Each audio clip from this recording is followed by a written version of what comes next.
next hand that I want to look at here. Let's turn up the speed a little bit for the time being. So under the gun has raised. We're calling with Jack 10 spades on the button. We flop over cards in a flush draw. There's some situations where I'd be looking to raise with this hand, but for whatever reason here, we call. So we definitely got a monster now on the turn. We're holding the third nuts, and he checks to us. I do see people slow play in this situation, and I think it's really bad. Um, the thing is that this is a great card for you to bet if you don't have anything, and your opponent ought to realize that. Uh, your opponent knows that he's showing some weakness by checking.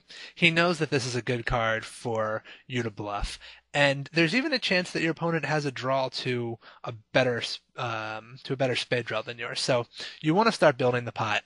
You want to charge if he does have the ace or the queen of spades, and you want to give him a reason to be suspicious. I mean, if you think about the hand from his perspective, a really good bluffing card has come, and now you've bet. Does that really give him that much information about your hand? Can he be sure that you have a flush just because you're betting when a great bluffing card came? It's also possible that he has a hand like Ace King, even without the Ace of Spades, and feels obligated to call, but he's just going to be checking and calling down. And there are a lot of action-killing cards that could come on the river. So even if he doesn't have a better spade than yours, you still don't want a fourth spade to come on the river because it's going to be a lot harder for you to value bet your hand. I mean, he's going to pay off. I'm not even sure you could value bet this. I mean, you'd be hoping that he's going to call with like the nine of spades if a fourth spade were to come on the river.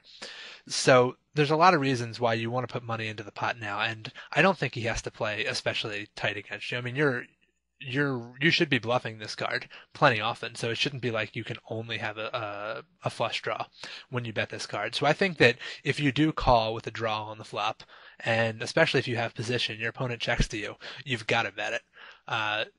You can't afford to not let a bet go into the pot on the turn. Even if your opponent does fold a decent amount of the time when he would have paid off on the river, you've got to understand that your river bet is going to be so much bigger as a result of having bet the turn. So now if you bet this turn and your opponent calls, there's $100 in the pot. And if he checks to you again, you can make a value bet that's in the neighborhood of $75 to $100 and hopefully get that paid off.